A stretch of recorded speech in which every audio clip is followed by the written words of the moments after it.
Today we're going to be talking to you about the origins of the ideas of monogamy and polygamy, along with explaining just where the love triangle originates. So the first thing we need to understand is as above, so below. The planets and the sun and the moon live in the world of cause, where we here on Earth live in the world of effect. What happens up there happens down here, just like the Emerald Tablet of Hermes says. This is where the saying, "it was written in the stars," comes from. There are only 7 heavenly objects that can be seen with the naked eye. In the center is our star, the sun. Next is Mercury. After that is Venus. Then closest to us is the moon. Then comes Mars, Jupiter, and finally Saturn.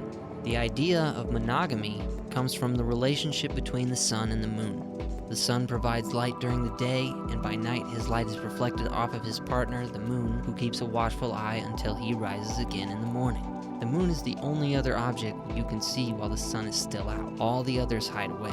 The sun is the divine masculine, the moon divine feminine. The sun is masculine because of his heat, his rays of light, the seeds of life radiate outward. When he rises over the water, his light is reflected off the surface and appears below him like a beard. His effects are powerful and easily noticeable. The moon is feminine. She receives his light and reflects it down to earth. She controls the tides, and water is also feminine.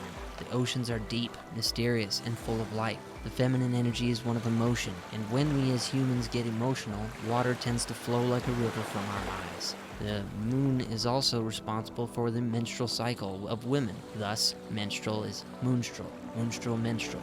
The masculine, coupled with the feminine, is how life is created, the two equal, opposite, and complementary energies of creation. The most obvious tie to this idea of monogamy is from the eclipses. During a total solar eclipse, when the moon is in front of the sun, due to its impurities or craters on the moon which keep it from being a perfect sphere, a bright, beautiful ring appears around the moon, and it is adorned with what looks like a magnificent, shimmery diamond. This is called the Bailey's bead effect, or better known as the diamond ring effect. This is also why it's tradition for the man to buy the woman a diamond ring and for him to propose to her. It's traditional. Doesn't mean it's the right way or that it's the only way, it's just traditional. These same principles is how the idea of polygamy come about.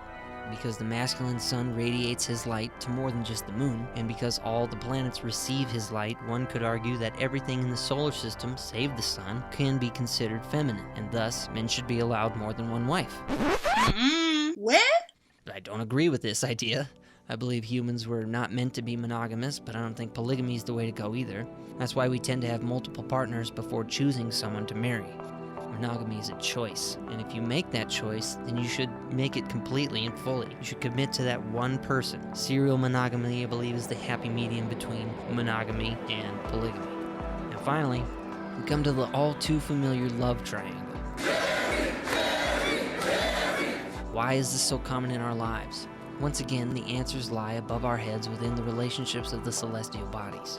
We've discussed how the sun and moon have a clear relationship. The sun and moon are a married couple, so proven with the phenomenon of the eclipses. So who's the third? It's the sun's arch nemesis, Saturn. Theirs is a more subtle and hidden affair. You see, if the sun is the good guy, the hero, the light side, then Saturn is the bad boy, the villain, the dark side. If the moon is Bella, the sun is Team Edward, and Saturn is Team Jacob. The sun and Saturn are at opposite ends. This is why the sun's day, Sunday, and Saturn's day, Saturday, are the weekends. Earth, and therefore the moon, are right in the middle between those two bodies, 3 away from each. Between the moon and the sun is Venus and Mercury, while between the moon and Saturn is Mars and Jupiter. The moon is also tagged with the more negative aspects of life, just like Saturn. The moon is most prominent in the night sky, which is where Saturn rules. And lastly, the moon is the closest celestial body we can observe with the naked eye, and it has an orbit of roughly 30 days around the Earth.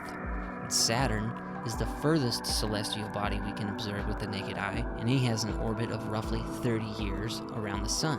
So you can see that the moon and Saturn have the same orbit pattern, just on a different scale, and thus the divine love triangle in the sky is formed and manifests in our lives so commonly, because once again, as above, so below. Thanks for listening. Catch you next time.